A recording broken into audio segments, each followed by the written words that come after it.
নমস্কার বন্ধুরা, আশা করছি তোমরা সবাই ভালো আছো। আজকে আমি তোমাদের জন্য ক্রস স্টিচের একটি ফ্লাওয়ার ডিজাইন নিয়ে এসেছি। আর তোমরা আমার চ্যানেলটিতে নতুন হলে অবশ্যই আমার চ্যানেলটিকে সাবস্ক্রাইব করো আর পাশে থাকা বেল বাটনটিকে প্রেস করো। তো প্রথমে আমি হোয়াইট কালারের উল নিয়ে নিচ্ছি, এটি দিয়ে আমি সেন্টার তৈরি করছি। যার জন্য প্রথমে দেখো দুটো করে ঘর নিয়ে আমি দুটো ক্রস স্টিচ পাশাপাশি তৈরি করে নিলাম।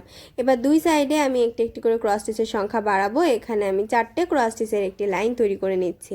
দেখো 3টে 4 তুললাম, এবার 4 নম্বর 4 তুললাম। তো দুই সাইডে কিন্তু একটি একটি করে ঘর সংখ্যা বেড়ে গেল। এবার আমি ক্রস স্টিচগুলো কমপ্লিট করে নেব। এই ক্রস স্টিচের লাইনটি কমপ্লিট করার পরে সেম লাইন আমি আরেকটি তৈরি করে নেব দুই সাইডের লেভেল সমান রেখে। তো 4টে 4 আমি আবারও তৈরি করে নিলাম। এবার ক্রস স্টিচগুলো আমি কমপ্লিট করে নেব। তো দুটো ক্রস স্টিচ আমি তৈরি করছি। 2 নম্বর ক্রস স্টিচের পরে এবার আমি 3 নম্বর ক্রস স্টিচ কমপ্লিট করব। এবারে 4 নম্বর। এরপরে আমি দুই সাইডে একটি একটি করে ক্রস স্টিচের সংখ্যা কমিয়ে দুটো ক্রস স্টিচের আরেকটি লাইন তৈরি করব। তো এটা কিন্তু সেন্টার তৈরি হয়ে গেল। এরপরে আমি এর ওপরের পাপড়িটা তৈরি করব। যার জন্য এখানে আমি দুটো ক্রস স্টিচের গ্যাপ রেখে ওপর থেকে আবার দুটো ক্রস স্টিচ তুলব। দুটো ক্রস স্টিচের আগে দুটো ক্রস স্টিচের লেভেল সমান রেখে তারপরে আমি দুই সাইডে একটি একটি করে ক্রস স্টিচের সংখ্যা বাড়িয়ে মোট 4টে ক্রস স্টিচের একটি লাইন তৈরি করব। তো 3টে 4 তুললাম। এবার 4 নম্বর 4 তুলছি। এই 4 নম্বর 4 তোলার পরে আমি 4টে ক্রস স্টিচ কমপ্লিট করে নেব। তো দুটো ক্রস স্টিচ, 3টে, 4টে ক্রস স্টিচের আমি আরেকটি লাইন তৈরি করে নেব সেম লেভেল রেখে।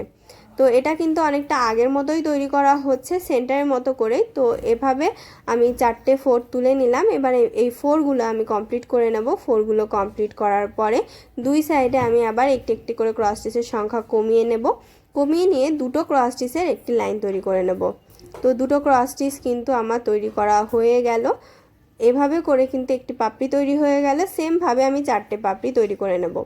এই বাচ্চা 4টে পাপড়ির সাথে সাথে কৌণিক বরাবরের পাপড়িগুলো আমি তৈরি করে নিয়েছি। এখানে দুটো দুটো করে গ্যাপ আছে। এই দেখো কৌণিক বরাবর পাপড়ি। আমি এই সাইডে আবার কৌণিক বরাবর দুটো পাপড়ি তৈরি করে দেখাবো।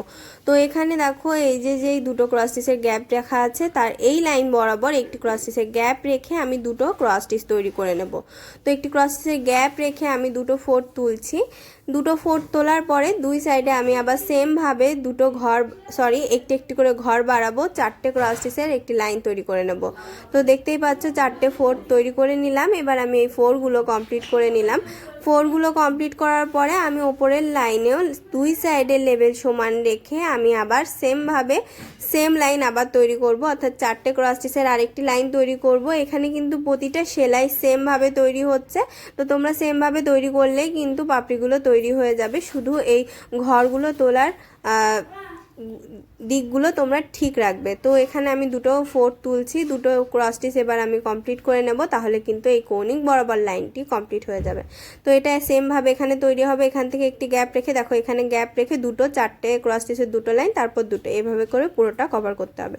তো দেখতেই পাচ্ছ ডিজাইনটি কমপ্লিট হয়ে গেছে। ডিজাইনটি তোমাদের কেমন লেগেছে কমেন্ট বক্সে জানাতে ভুলবে না। জানাবে কোন ধরনের ডিজাইন দেখতে চাও। আর ভিডিওটি ভালো লাগলে লাইক শেয়ার করবে এবং অবশ্যই আমার চ্যানেলটিকে সাবস্ক্রাইব করবে।